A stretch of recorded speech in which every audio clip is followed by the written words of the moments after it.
मित्रों नमस्कार। मैं राजेश आसुदानी रकीब आपका बहुत इस्तकबाल करता हूं इस चैनल थ्रू लिटरेरी लेंस पर। आज हमेशा की तरह हमारे साथ हैं तो डॉक्टर विनोद आसुदानी जी ही हमारे ही हैं, हमेशा आपके साथ रहते हैं इस चैनल पे। लेकिन आज ये ख़ास महफिल है, ख़ास मौका है। क्यों? आप जानते ही हैं डॉक्टर साहब को। लेकिन पिछले दिनों कुछ ऐसा हुआ है जो हम सब के लिए बहुत बहुत गर्व का विषय है। मैं डॉक्टर साहब आपको सबसे पहले तो बधाई दूं। बहुत बहुत धन्यवाद रकीब साहब आपका। और ये बधाई जो है वो कोई छोटी मोटी बधाई भी नहीं है। ये बधाई इस बात की है कि हमारे दौर के इतिहास में आपका नाम जुड़ गया है। जुड़ तो पहले ही गया था, अब और भली भांति आपका नाम जो है सदा के लिए संग्रहित हुआ है। भोपाल में दुष्यंत कुमार जी संग्रहालय, कवि दुष्यंत जो रहे हैं हिंदी के वरिष्ठ कवि हमारे, उनका जो संग्रहालय है उसमें जो महान लेखकों की स्मृतियां संग्रहित हैं, उनमें जो अभी आपकी स्मृति जुड़ी है, स्मृति से मेरी मुराद आपसे है, आपकी चीज़ों से है। वहाँ संग्रहित करके रखी गई हैं कुछ चीज़ें आपकी, जैसा गोल्ड मेडल, डॉक्टर साहब गोल्ड मेडलिस्ट हैं, हम सब जानते हैं। आपका स्वर्ण पदक वहाँ संचित किया गया है। तथा दूसरी एक और चीज़ जिससे हम लिखते हैं, हमसे मेरी मुराद हम सब से है, हम कलम से लिखते हैं। और हमारे लिए कलम, क्योंकि हम दृष्टिहीन हैं, मैं भी दृष्टिहीन हूँ, तो उसको हम स्टाइलस कहते हैं, लेखनी कह लीजिए, ब्रेल की लेखनी और ब्रेल की स्लेट, ब्रेल की स्लेट। ये दोनों चीज़ें भी उस गोल्ड मेडल के साथ उस दुष्यंत संग्रहालय में भोपाल में संग्रहित हैं। कभी आपका जाना हो तो अवश्य आप वहाँ के दर्शन कीजिएगा। तो इसलिए मैं आपको बहुत बहुत मुबारकबाद देता हूँ डॉक्टर साहब। बहुत बहुत शुक्रिया आपका। और दोस्तों, ये जो अवसर था, स्वर्ण पदक और ब्रेल लेखनी को हमने जब संग्रहालय को समर्पित किया जी, तो वो दिन था 16 दिसंबर 2022। और उसी संध्या के समय एक साहित्यिक चर्चा भी संग्रहालय की तरफ से आयोजित की गई थी, जिसमें हमने अपनी साहित्यिक यात्रा के बारे में बताया और कुछ अपने गजलें बताई। विस्तृत आपकी बातचीत हुई और वो भी संग्रहालय के लिंक पर उपलब्ध है। हम इस चैनल पे भी जरूर उसको पोस्ट करेंगे लिंक को, और आप सब लोग सुन सकते हैं। काफ़ी प्रदीर्घ चर्चा है वो डॉक्टर साहब के साथ, बहुत ही अमूल्य निधि है वो। और वहाँ आपने डॉक्टर साहब कुछ गज़लें ज़रूर सुनाई होंगी। जी बिल्कुल। तो हमारे यहाँ भी हमारे श्रोताओं पर भी इनायत करें बहुत बहुत, और अपनी कोई ताज़ा गज़ल। जी धन्यवाद आपका। तो गज़ल तो मेरी विधा रही है, और एक गज़ल जो बिल्कुल अभी भी लिखी हुई है जी, मैं चाहूँगा आप सुने, और सुने ही नहीं, उस गज़ल पर बात भी करें, उसकी समालोचना भी करें, ताकि वो गज़ल सुनने वालों तक अच्छे से पहुंच पाए। बिल्कुल। तो गज़ल हाजिर करता हूं जी। मेरे सपने मुझे मरने नहीं देते, मेरे सपने मुझे मरने नहीं देते, मेरे सपने मुझे मरने नहीं देते, ऐ दुनिया तेरे सच जीने नहीं देते। वाह। मेरे सपने मुझे मरने नहीं देते, ऐ दुनिया तेरे सच जीने नहीं देते। क्यों पागल हो गए हैं पंछी इस तरह, क्यों पागल हो गए हैं पंछी इस तरह, फलों को पेड़ों पर पकने नहीं देते। क्या बात है, फलों को। क्यों पागल हो गए हैं पंछी इस तरह, फलों को पेड़ों पर पकने नहीं देते। मेरा कैसा ये सूखे पेड़ों से रिश्ता, मेरा कैसा ये सूखे पेड़ों से रिश्ता, कहीं मुझको तनिक जाने नहीं देते। मेरा कैसा ये सूखे पेड़ों से रिश्ता, कहीं मुझको तनिक जाने नहीं देते। सजाना चाहता हूँ तुझको होठों पर, सजाना चाहता हूँ तुझको होठों पर, लबों पर नाम तक आने नहीं देते। लबों पर नाम तक आने नहीं देते। लबों पर नाम तक आने नहीं देते। क्या बात है। और ये कैसे, देखिएगा, ये कैसे देवता चुनकर आ जाते हैं। हाँ हाँ, ये कैसे देवता चुनकर आ जाते हैं। कभी खाने कभी पीने नहीं देते। कभी खाने कभी पीने नहीं देते। जी, ये कैसे देवता चुनकर आ जाते हैं। बिल्कुल। कभी खाने कभी पीने नहीं देते। जी। और अजय ये खास शेर है जी, कि उसूलों वालों तुम इन बेटियों को क्यों, उसूलों वालों तुम इन बेटियों को क्यों घरों में अपने ही हंसने नहीं देते। हाँ हाँ हाँ, क्या बात। उसूलों वालों तुम इन बेटियों को क्यों घरों में अपने ही हंसने नहीं देते। बिल्कुल बिल्कुल। और फिजाओं में ये किसने जहर घोला है। फिजाओं में ये किसने जहर घोला है। खुले में सांस तक लेने नहीं देते। खुले में सांस तक लेने नहीं देते। जी, बताओ बांध कितने और बांधोगे। बताओ बांध कितने और बांधोगे। नदी को मर्जी से बहने नहीं देते। नदी को मर्जी से बहने नहीं देते। और नई बंदूकों की आवाजों में गुम है। नई बंदूकों की आवाजों में गुम है। गरीबों की सदा सुनने नहीं देते। और ये शेर देखें, चलो पेड़ों को काटो तुम, मगर ये क्या। जी, चलो पेड़ों को काटो तुम, मगर ये क्या। चलो पेड़ों को काटो तुम, मगर ये क्या।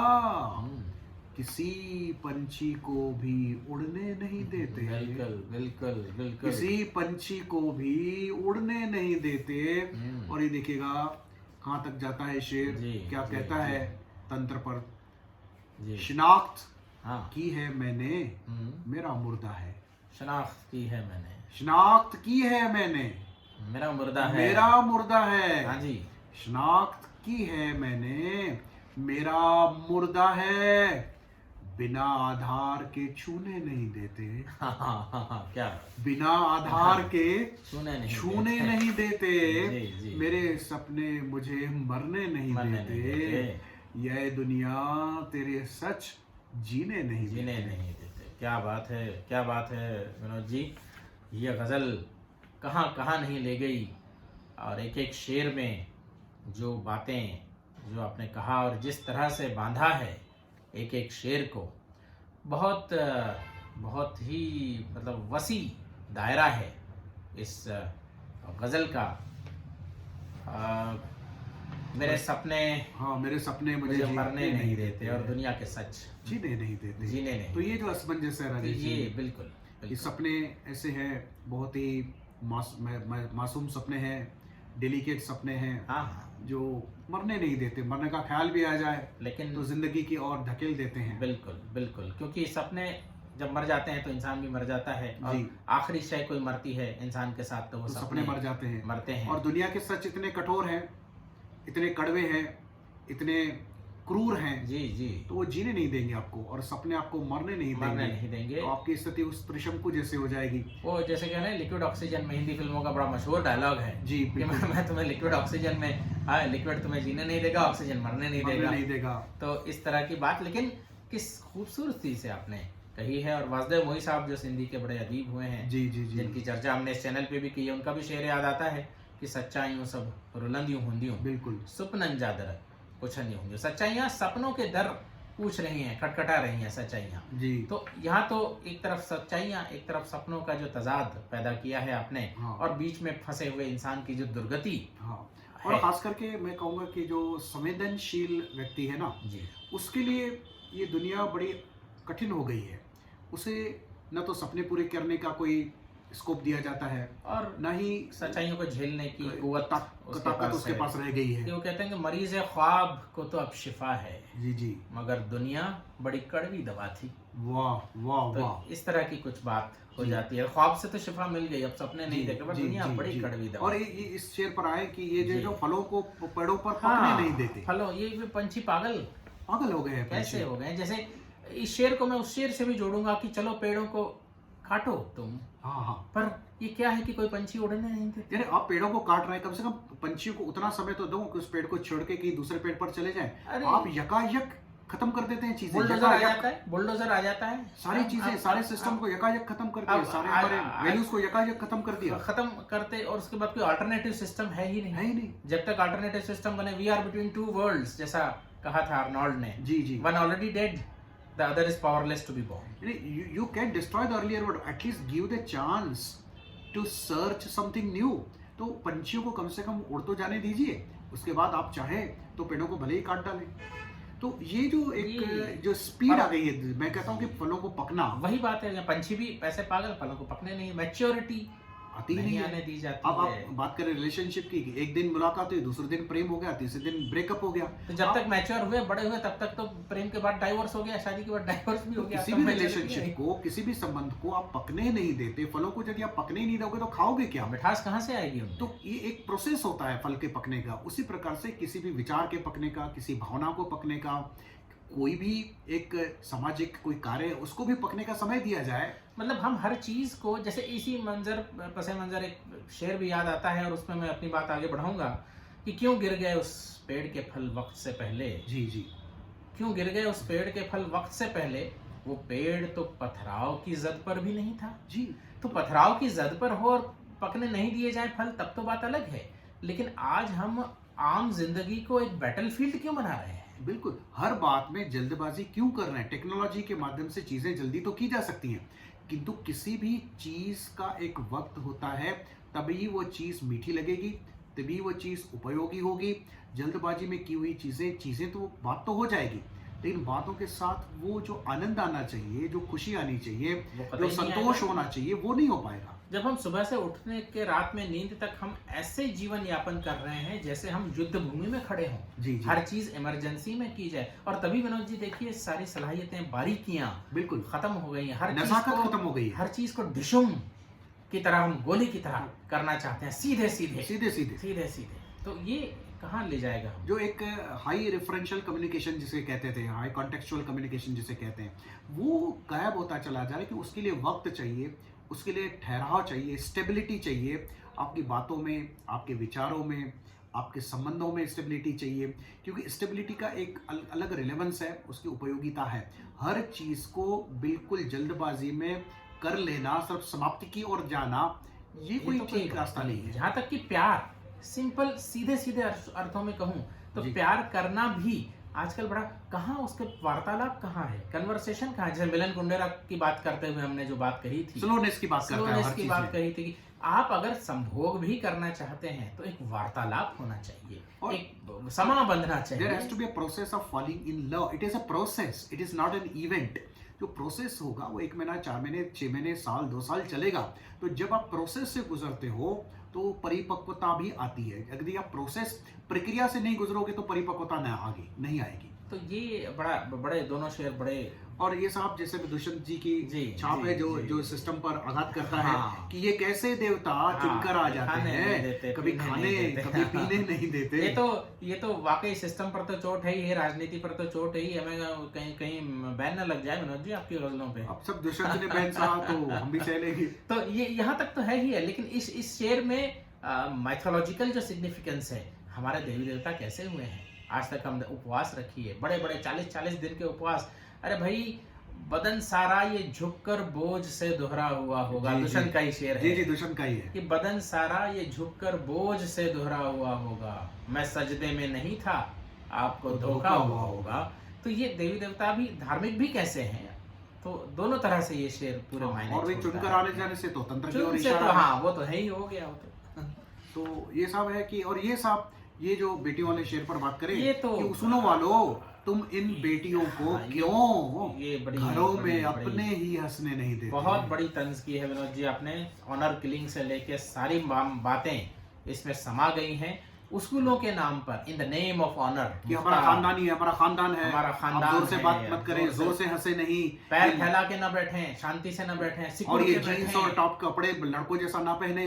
तो ये जो है in the name of honour, अगर आपने सुना हो श्रोताओं, तो मुख्तार माई एक जो जी पाकिस्तान की है ना, बिल्कुल तो जिस तरह से उनकी कहानी रही, जीवन कहानी, in the name of honour she was raped, तो यही बात कमोबेश कहीं ना कहीं हमारे यहाँ भी हो रही है, कम ज्यादा प्रमाण में, छोटे मोटे प्रमाण में, in the name of honour killing से लेके बेटियों को रेस्ट्रिक्ट करने तक, लोगों को रेस्ट्रिक्ट करने तक जो बातें हो रही हैं, तो ये कहाँ के उसूल हैं?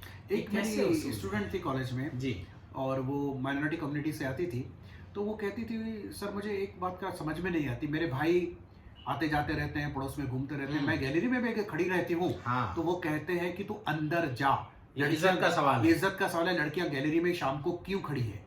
तो यहाँ कहीं ना कहीं सोचना पड़ेगा कि उनकी जो मानवीय संवेदनाएं हैं, जो बिल्कुल साधारण सी चीजें हैं, किसी के साथ हंसना, किसी के साथ बोलना, गैलरी में खड़े हो जाना, गली में चक्कर लगाना, कभी कभी तो लड़कियों को ये भी अलाउड नहीं होता है। बिल्कुल नहीं होता है। तो ये कैसी इज्जत है, ये कैसी मानवता है, ये कैसे उसूल है? को ये कहाँ के उसूल है? कैद करके खुशी से हंसते हैं, जी जी, इन घरौंदों में मुस्कुराएं क्या? जी बिल्कुल। और स्वच्छंदता पर जो हमारे, अगर मैं उसको कहूँ कि जो स्वच्छंदता है, नदी का जो कितने बांध कितनी बांधोगे, और बताओ बांध कितने और बांधोगे? बिल्कुल, ये दोनों शेर नदी आपस को में मर्जी से बहने नहीं देती है। बिल्कुल बिल्कुल। तो ये सब नदी नदी नहीं है, नदी व्यक्ति है, नदी समाज है, नदी राष्ट्र है, नदी मानवता है। बिल्कुल। हम कितने बांध बांधेंगे? बिल्कुल नहीं बांधेंगे। और विनोद जी, वो जमाना गया कि जब चेतना अलग से गढ़ी जा सकती थी, लड़कियों की चेतना अलग होती थी, लड़कों की चेतना अलग होती थी, तब तो थोड़ी बहुत बात समझ में भी आती है कि उनको लगता ही नहीं था अंदर से कि हम बाहर हैं। लेकिन आज आप चेतना अलग से नहीं गढ़ सकते, क्योंकि हम जेंडर इक्वलिटी की सिर्फ बातें नहीं करते, मीडिया उसको पोर्ट्रे कर रहा है। आज इंटरनेट है, आज फोन है, चाहे ना भी हो लड़की के हाथ में फोन, तो भी इस चेतना से अछूती तो नहीं रह सकती। क्योंकि लड़के और लड़कियां, चाहे उनके रोल्स कहीं कहीं अलग भी हो सकते हैं, लेकिन उनकी संवेदनाएं, उनकी खुशियां, उनके दुख, उनकी भावनाएं, उनके सपने, देखिए एक ही है। बेसिक इंसान तो दोनों हैं। और ये बड़े मजे की बात है विनोद जी, कई लोगों को मैंने कहते सुना है, मान लीजिए मैं भी यहाँ भी बात करते करते श्रोताओं से एक एक्सपेरिमेंट कर देता हूँ। जब हम बात करते हैं और मैं कहता हूँ कि एक इंसान ने ऐसा किया, आपके जहन में क्या आता है? लड़की आती है कभी? जी नहीं आती है। इंसान लड़का आता है जहन में। ऐसा क्यों, जबकि इंसान तो लड़की भी है? जी, तो क्योंकि उसको जैसे कहा ना कि शी इज एन ऑब्जेक्ट, जैसे सिमन डी बोर बोलती है कि she is an object, and unfortunately she herself considers herself to be an object. वो तो चेतना अंतर्भूत हो रही है। तो ये बड़ी बहुत बड़ी ट्रेजेडी। तो हमें ये संस्कृति के नाम पर, सभ्यता के नाम पर, उसूलों के नाम पर जो उनकी चेतना को दबाने का कार्य कर रहे हैं, उसकी तरफ ये शेर कहीं न कहीं इंगित कर रहा है। बिल्कुल। और बाकी तो ये ठीक है कि नई जी, बंदूकों बाकी की भी आवाजों ये तो- में ये गुम है, देखिए हमारी गरीबों की प्रायोरिटीज सदा सुनने नहीं देते। हमारी प्रायोरिटीज कहाँ हैं? हमारी प्रायोरिटीज आज चाहे भी हम अपने देश की बात करें या पूरी कहीं दुनिया की की भी बात बात करें, करें, डिफेंस पर जितना सबसे खर्चा बड़ा हो रहा है, खर्चा आज भी डिफेंस है। कहीं भी पूरी दुनिया में सबसे बड़ा खर्चा डिफेंस है। तो एक देश की बात नहीं है ये। हम किस संस्कृति में जी रहे हैं? कौन सी मानवीय संस्कृति है कि दूसरे इंसान से हमको रक्षा करने के लिए ही सबसे ज्यादा खर्चा करना पड़ रहा है? और गरीब एक तरफ रोटी के लिए, कपड़े के लिए, मकान के लिए, दवाइयों के लिए मर रहा है, तो उसकी आवाज तो सुनाई नहीं देती। नई बंदूकें प्रतिदिन नए इजाद होती है, नए लड़ाई के सामान, नए विध्वंस के सामान इजाद होते हैं, जिन पर अरबों अरबों डॉलर खर्चा होता है। ये किसके लिए खर्चा किया है? जनता तो नहीं कहती कि आप इतना खर्चा करें डिफेंस पर। और ये आवाज सुनने वाली जो बात है ना विनोद जी, ये सिर्फ खर्चे पर नहीं, जो हमारी विज्ञान की प्राथमिकताएं हैं, वो भी गड़बड़ाई हुई प्रायोरिटीज है। ऑफ साइंस भी गड़बड़ाई हुई हैं। क्योंकि विज्ञान ने जितना आज तक विध्वंसकारी जो खोजें की हैं, वो जितनी अच्छे से की हैं, परफेक्टली की हैं, रचनात्मक खोजें उतनी परफेक्टली नहीं की। उसका उदाहरण सीधी सी एक बात है, आपका कोई भी अंग भंग हो जाए, हाथ की उंगली से लेके, आज भी साइंस इस स्थिति में नहीं है कि पूरी तरह उसको ठीक कर सके, पूरी तरह, या फिर और उसको दूसरी तरफ replace कर 10,000 सके। किलोमीटर दूरी पर एग्जैक्टली निशाना लगाया जा सकता है। मिसाइलें मौजूद हैं और दुनिया को 400 बार नष्ट करने के परमाणु हथियार आज भी हमारे पास मौजूद हैं, पर एक आधी उंगली को ठीक से हम ठीक या रिप्लेस नहीं कर सकते आज भी।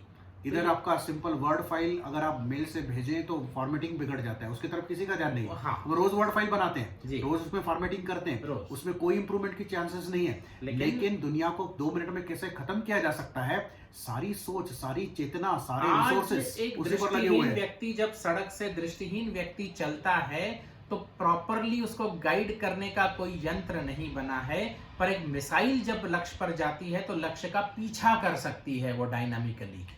See, our all priorities are misplaced.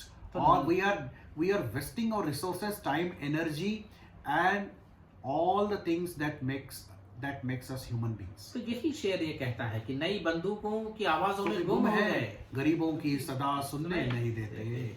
और चलो पेड़ों को, ये तो आपने कह दिया, चलो पेड़ों को काटो तुम, मगर ये क्या किसी पंछी को भी उड़ने नहीं देते। और सब ये जो सब आधार के बिना, तो आधार कार्ड के बिना, आप आधार कार्ड समझ लें कि शिनाख्त की है मैंने, मेरा मुर्दा है, तो बिना आधार के छूने नहीं देते। मैंने कहा कि आजकल सब रोबोटिक हो गया है। आप पहचान के लिए अगर आधार नहीं है तो ऐसा हो जाता है कि आप हैं ही नहीं, कहीं आपका वजूद ही नहीं है। सही में अगर मुर्दा बोले ना, ये मेरा मुर्दा है, लेकिन हॉस्पिटल वाले हाथ नहीं लगा रहे, बोले पहले आधार कार्ड दिखाओ। आधार कार्ड। तो ये जो रिजिडिटी आ रही है हमारी सिस्टम्स में, ये कहीं ना कहीं बहुत ही खतरनाक चीज है।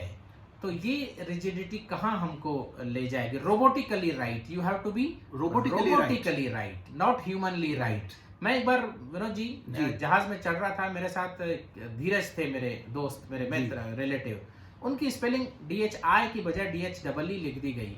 वहाँ मुझे नहीं अलाउ करेंगे। मैंने कहा ई को दोनों तरह से स्पेल किया जा सकता है। कहें नहीं, आपने जहाँ जो आपके आधार में है वही टिकट पे भी होना चाहिए। वही ना, कि आधार नहीं है तो छूने भी नहीं देंगे साहब आपको। हालांकि उस समय तक वहाँ इंसान थे एयरपोर्ट पे, इसलिए उन्होंने अलाउ कर दिया। अगर वो रोबोट होते पूरी तरह मशीनी रोबोट या इंसानी रोबोट, बिल्कुल, तो अलाउ ना करते। तो ये जो कहाँ हम जा रहे हैं, क्या ह्यूमन संवेदनाएं, ह्यूमन पहचान, एक इंसान होने का जो एक हमको गर्व था, कि वो संपूर्ण तरीके से नष्ट हो गया। आज हम अपनी पहचान भी, हमको जब तक मशीन नहीं बताएगी, कार्ड नहीं बताएगा, तब तक आप है ही नहीं, ऐसा मान लिया जाएगा। तो ये बहुत ही इसके मूलभूत प्रश्न है। जी, सकारात्मक रूप से इसको आप इस्तेमाल करें, वो ठीक है, लेकिन जब ये रिजिड बन जाता है कि इसके अलावा कुछ है ही नहीं, जब कोई ये कहता है कि सब कुछ आपको महाभारत में ही मिलेगा, महाभारत के अलावा कहीं कुछ मिलेगा ही नहीं, तब प्रॉब्लम खड़ा हो जाता है। जी बिल्कुल, तो महाभारत में बहुत कुछ मिलेगा। हाँ, लेकिन ये कहना कि जो यहाँ नहीं है वो कहीं है ही नहीं, तो यहाँ यानी आपका अगर शिनाख्त के लिए आधार अगर नहीं है तो आप है ही नहीं। मतलब जो कुछ है कंप्यूटर में है, जो कंप्यूटर में नहीं है वो कहीं है ही नहीं। जी। तो ये बड़ी दिक्कत वाली बात हो जाती है। बिल्कुल।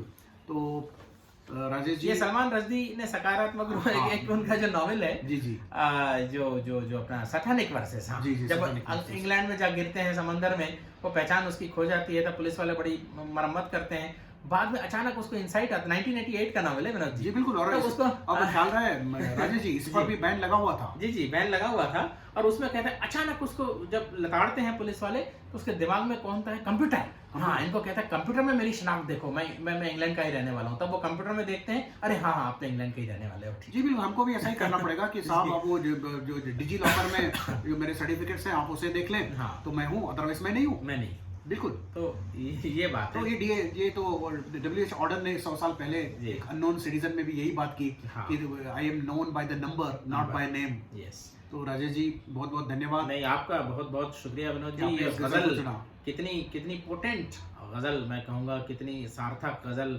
बहुत कुछ समेटे हुए सार गर्भित गजल आपने कही। और फिर से आपको बधाई, दुष्यंत संग्रहालय में आपके स्मृति चिन्ह हैं और जीते जी आप तारीख का हिस्सा बन चुके हैं। ये अपने आप में बहुत गर्व का विषय है। तो श्रोताओं, आपकी तरफ से भी मैं विनोद जी को बहुत बहुत बधाई देता हूँ। बहुत बहुत धन्यवाद। बताइए कि आपको कैसा लगता है हमारा चैनल, हमारी चर्चाएं सुनना। हम जब आमने सामने होते हैं तो आपसे मुखातिब भी होते हैं, कभी रूबरू। तो बहुत बहुत शुक्रिया।